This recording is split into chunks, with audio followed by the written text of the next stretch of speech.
Los grupos violentos que el presidente de Ecuador, Daniel Noboa, ha identificado como organizaciones terroristas transnacionales, está uno que se autodenomina los cubanos o cubanos, protagonistas de los últimos actos de suma violencia que han venido sacudiendo el país desde hace algún tiempo y que ayer llegó al extremo de asaltar un canal de televisión. Ahí estamos viendo las imágenes del asalto al canal de televisión, el programa que se llamaba Después de la Noticia. También asaltaron una universidad y asesinaron a varios miembros de las fuerzas del orden, los ahorcaron, les dispararon, un horror. Hoy veremos quiénes, más allá del narcotráfico, controlan y promueven este tipo de actos y cuál es la verdadera semilla de tal violencia. Muy buenas noches y bienvenidos a Fondo.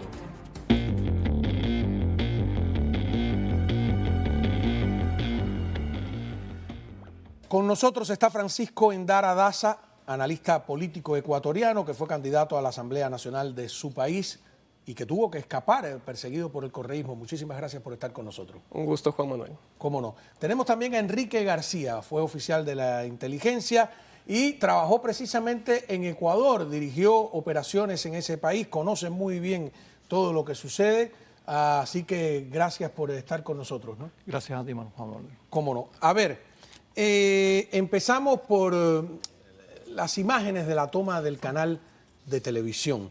La he visto varias veces, es sobrecogedor, está el programa andando. En otra parte de la estación también hay rehenes. ¿Conoces a los personajes? Por ejemplo, ¿quién es el que está detrás? ¿Es el presentador que le ponen luego, vamos a ver en el video, escuchemos el sonido, le ponen una dinamita en el bolsillo y lo obligan a decir que la policía se vaya, que por favor se vayan, ¿no? ¿Sabes quién es?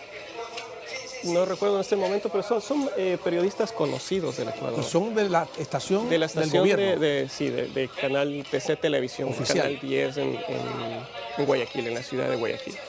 Porque esto no es televisión nacional, sino es solo en Guayaquil o sale en todo el país. La sede del canal El Ataque salió en la ciudad de Guayaquil. Es la sede del Pero canal. el canal se ve en todo el país. Se ve en todo el Ecuador. O sea que eso fue en vivo y lo vio el país entero. Así es. Qué cosa más horrible, ¿no ve? Ahí él está pidiendo, le pusieron en el bolsillo, lo están apuntando. Es un verdadero horror.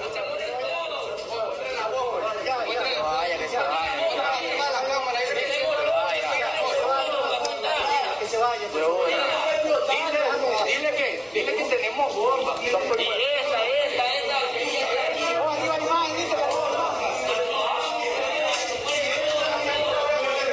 A ver, milagrosamente nadie salió herido en la estación de televisión y fueron detenidos primero 13, después creo que otro grupo más. Antes de hacer la pregunta básica de lo que está pasando allí, en términos de los hechos, a mí me sorprende que es la estación de televisión, la universidad, los policías que... O sea, parece algo coordinado, no espontáneo. ¿Podría ser? Así es, o sea, lo que está enfrentando el Ecuador simplemente es la evolución de lo que han sido varios ataques a la democracia en sí, a la institucionalidad del país. Recordemos que, o sea, mucha gente quiere verlo esto enmarcado solo en lo que sucede hoy, y esa es una equivocación, porque lo que estamos viendo hoy es un ataque coordinado que ya se venía gestando con el tiempo en el Ecuador. Y esto tiene sus raíces, voy a tratar de resumir lo más pronto posible, pero esto tiene sus raíces en el año 2008, cuando se aprueba la nueva constitución, en la que Correa hace un cambio de constitución y incluye varias cosas que son beneficiosas para los delincuentes, curiosamente. En esa constitución, por ejemplo, se establece la salida de la base de Manta, que justamente era la base que se dedicaba a ayudar al Ecuador en el cuidado del tráfico de drogas. Era una base norteamericana. También se creó algo único en el mundo, y ellos lo decían como que fuera alguna maravilla, la famosa ciudadanía universal, que es que cualquier persona sin necesidad de visa podía ingresar al Ecuador, y eso está en la Constitución, hasta por 90 días. El problema es que no se sabe el pasado judicial de quién entra y puede entrar cualquier persona. Y de ahí incluso surgió en el año 2011 el director de la DEA.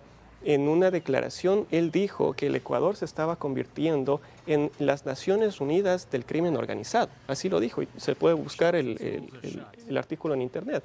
Porque justamente en Ecuador se empezaron a refugiar varios grupos de crimen organizado que incluso tenían que ver con ISIS, grupos de las FARC de Colombia. Por eso incluso recordemos que en el año 2008 se dio el bombardeo de Angostura, en el cual grupos de las FARC entraron al Ecuador y el gobierno en esa época tuvo que bombardear a todos los subversivos que estaban ahí en ese lugar.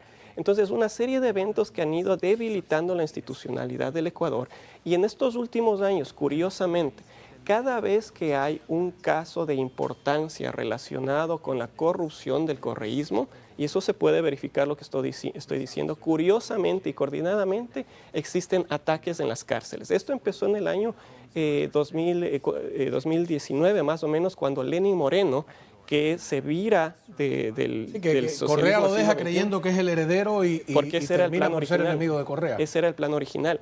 Pero Lenin se da cuenta de que algo está mal y regresa al Ecuador al camino de la democracia, y ahí es cuando empiezan. Hay que recordar, el ataque o el secuestro a 3 periodistas, que fue algo que asimismo llamó la atención de todo el mundo, porque los asesinan, los secuestran y los asesinan a estos periodistas. Ese fue el primer mensaje, digamos, que recibió. ¿A quién estaban buscando? A un periodista específico al que querían matar, que gracias a Dios no estaba ahí. Que no estuvo.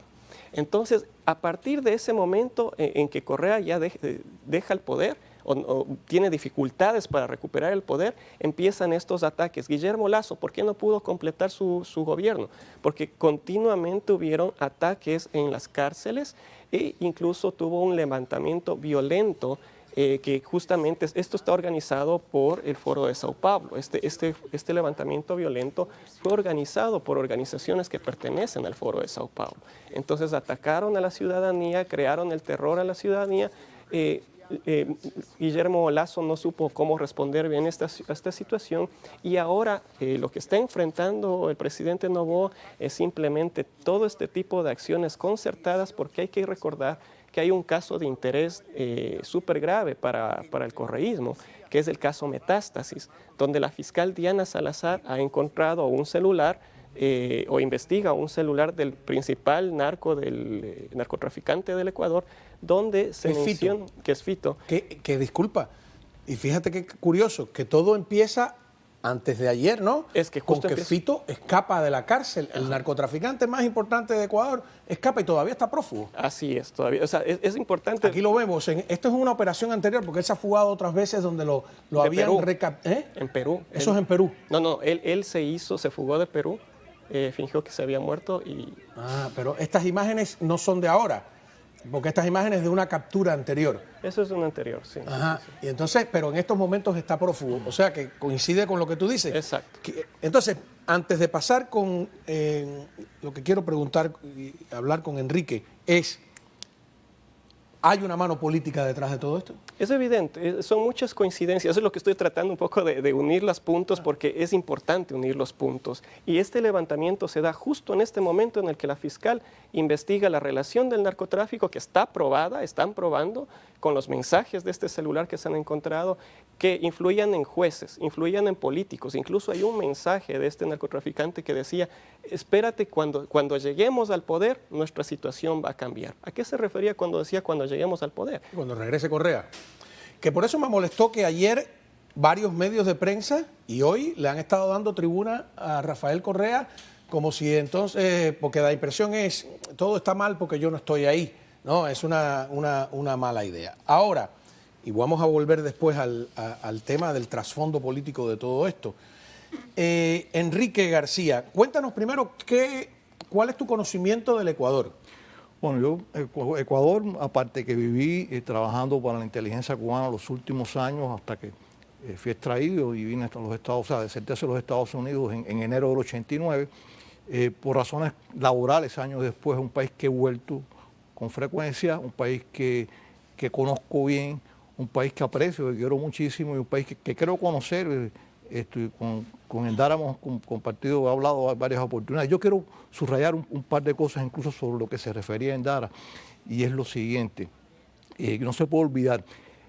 Rafael Correa, que formó parte del proyecto del socialismo del siglo XXI, en el cual está Venezuela, manejado por Cuba, Venezuela, Bolivia, Nicaragua, todo ese paquete de países. Rafael Correa llega a la presidencia y está aprobado con financiamiento del narcotráfico, o sea, en los documentos de Reyes, en la captura cuando se capturó y se abatió al terrorista Raúl Reyes, quedó probado lo que ya se sabía y se había denunciado, una investigación que se hizo contra el secretario de Defensa de Correa, que fue Chauvin, en el cual quedó claro que por al menos, posiblemente más, $600.000 de la FARC, que venían del narcotráfico, habían sido entregados para la campaña de Rafael, que llevó a Rafael Correa a la presidencia a principios del año 2007.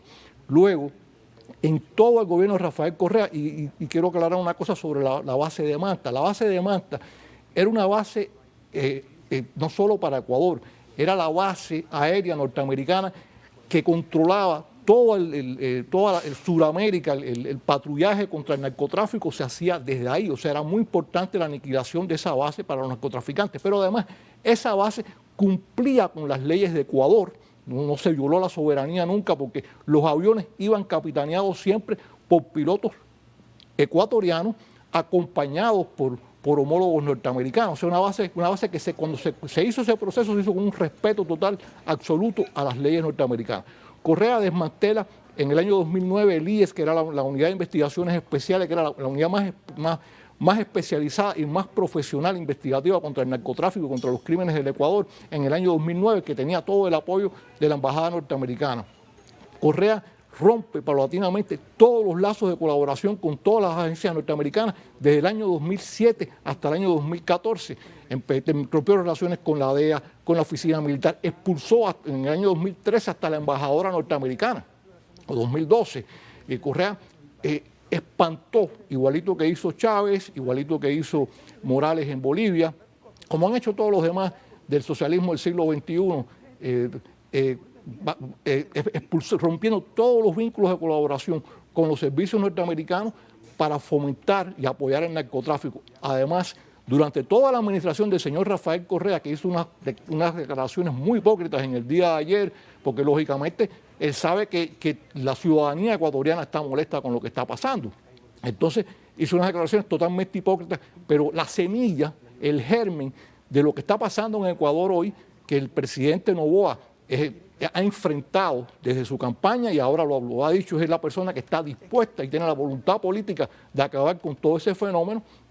Todo eso nació y es hijo del gobierno de Rafael Correa, donde varios de sus ministros, desde Patiño, cuando era canciller, que está asilado, es prófugo de la justicia, asilado en México desde hace años, desde que escapó del país en el 2019, desde el propio Correa, que tiene casos por peculado, prófugo de la justicia en Bélgica, y gran parte de su gobierno hubo escándalo de narcotráfico hasta en el caso de la valija diplomática de Italia en el año 2011, donde la hermana de Rafael Correa se plantea, según he podido conocer, tuvo vínculos con las personas que tuvieron que ver con esa operación de tráfico de drogas, que se descubrió por la policía italiana.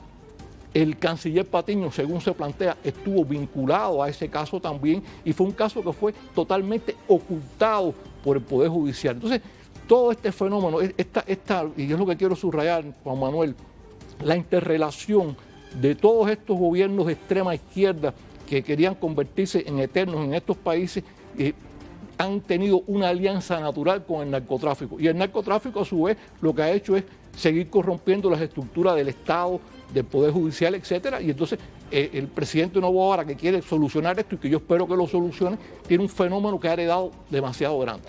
Vamos a una pausa. Cuando regresemos, varias preguntas.